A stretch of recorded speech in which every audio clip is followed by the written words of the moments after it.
Hello Aries, Aries rising and Aries moon people. This is your weekly astrological and card horoscope for the week starting May 1st, 2017. I have a new deck, so new imagery, so if you don't normally watch and you're interested in looking at new cards and new decks, you will like it. It's the Everyday Witch Tarot. Really fun little deck there. And of course, if you ever want to get a session with me, you can always follow the links below or go to integrativemysticism.com. So, what is going on with the astrology this week? Well, this week, the big news all seems to be happening around Wednesday. Of course, as you probably saw from your monthly astrology horoscopes, Mercury is going direct in your sign, actually. In your sign, it's going to be going direct and getting ready to connect to to Uranus later on in the week in your sign as well. So there's going to be a random happenstance that happens sometime between Friday and Sunday that may actually reconnect you with some kind of opportunity that kind of came and went too quickly for you to react to in this last month, whether it was a new job opportunity, a new social outlet you missed out on, something that you really wish you had time for, something that you really wish you weren't already booked up with is going to be coming around the bend once again. It is going to be a little bit more general, incidentally, because we do have this energy, falling in your sign, so it has a tendency to be more of a wild card blessing. But what did we actually not have time for in the recent month? What actually has kind of been put on the table that seemed like a great opportunity, possibly even something small, something big, might even feel like once in a lifetime? It was never off the table, but there was a fake out that needs to be corrected. We also have on Wednesday the Sun in Taurus in your earned income sector, forming a lovely connection to Neptune, currently in your 12th house of your past, your privacy, and your hidden zone. And it would appear that somebody may actually be going out of their way to do some kind of big favor for you behind the scenes, and you may find out that they never intended you to know it was them, or that they were giving you this special leg up. But either way, when it comes to the realm of finance, again, somebody may be trying to play the role of fairy godmother or fairy godfather for you, and also, again, bringing some extra opportunity out there for you, possibly even a nice payout, and they didn't even want you to know it was them. For your cards this week, we've got the Queen of the Darkwood Elves for your spiritual advice. And, when we get the Queen of the Darkwood Elves, it's basically talking about a need to pay attention to what we have been putting off, or what we knew was sort of going to happen as an inevitability that we have been avoiding, that we need to take special care to actually simply allow happen this week. This might be a difficult situation, a tense conversation, maybe even confronting somebody, or this could even be, you giving somebody bad news or something that they might interpret to be bad news. It may not be bad for you, but sometimes it's hard for us to go and tell somebody, look, we really can't be doing this, or, I feel like I need to take some space, or I'm trying to do something different here and this just isn't working out. But with the foreshadowing that comes with the Queen of the Darkwood Elves, it's basically saying, if you think that you're making things better by maybe not putting up that boundary, not turning that situation down, or correcting a situation where you included somebody that didn't belong there, you need to do it sooner than later. It's only going to get more awkward or more difficult to do if we keep putting it off. Okay? So let's get to these new tarot cards for your, I guess you could say, the money, messages, challenges, and love area. So, for your Earth sector, when it comes to your work and finances, we do have the Hangman reversed. And it looks to me that with the Hangman reversed, there is sort of, again, this sort of discussion about you being able to get something without having to sacrifice anything.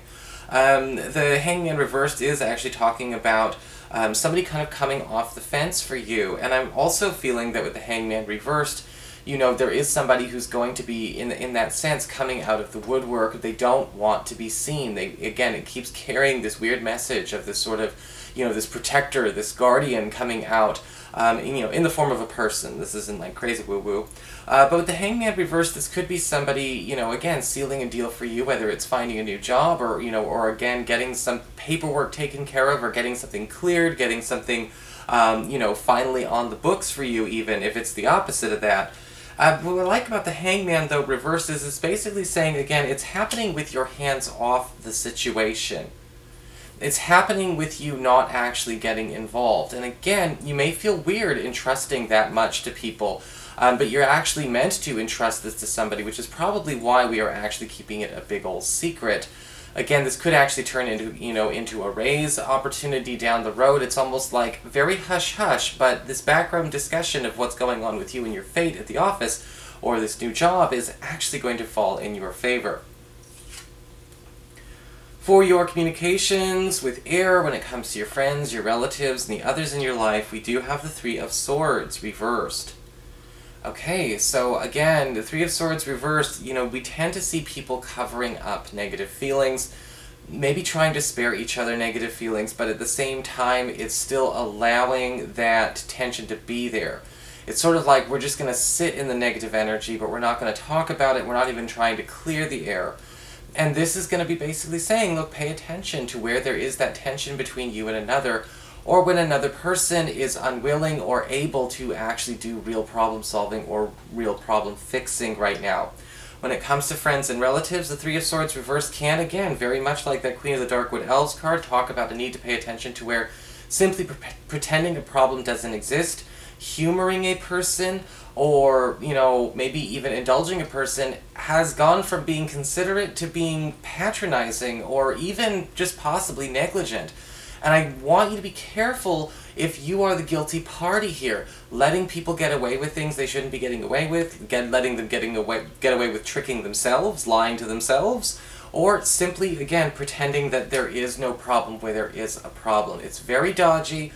Honestly, I don't see anything bad happening to you from this card, but it does mean that whatever the situation is going to persist, and we have an opportunity to kind of actually clear the air and get this open this week.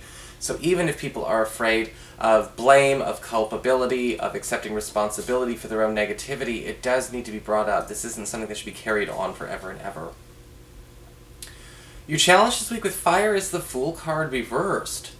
So, Aries, interestingly enough, the Fool card reversed can talk about a need to pay attention to where maybe this week we're not having a lot of faith in other people. Whether we're not having faith in people to be able to handle the news we give them, or we're not having the faith in people to, to trust that they would do the right thing for us if we're not involved. The Fool card reverse can often show up in a reading where a person is letting a lot of their past experiences kind of control the present for them. It's like there's a closed-mindedness around that. This might not actually be you. This could be a partner, this could be, one of your children. This could be a situation where maybe even, with the Fool card reversed, it's not about getting you to open up or, or maybe be less cynical, but it may be having to deal with somebody else who's had a hard enough life or a rough enough time that they're not actually willing to see a new situation as the clean slate it deserves to be. And so there could be, a need for some push there. Well, for your love life, with your romantic life, we've got the Two of Cups upright. Beautiful card for love, because this does talk about bonding. This does talk about, again, open-hearted sharing. This is usually the card you see with big heart-to-heart opportunities, big heart-to-heart conversations, and possibly even getting down to cementing a new level of commitment in an existing relationship or a hopeful relationship. The Two of Cups can often show up for people who are finally getting that quality time together as opposed to quantity time together. I like the Two of Cups because, there is a difference between checking in with somebody through text message 15 hours a day and actually sitting down and having a bonding conversation that makes the situation way more secure. And this is more of the secure type of energy. I like this card for a lot of you because even if you're single and looking, you may be finding out that there are more people who are actually interested in having those open-hearted conversations without the barriers, without the boundaries this week, and a lot of you are going to be coming a lot more closer because of it. So that is your horoscope, Aries. I hope you enjoyed it. If you did, please like, share, and subscribe. I appreciate it.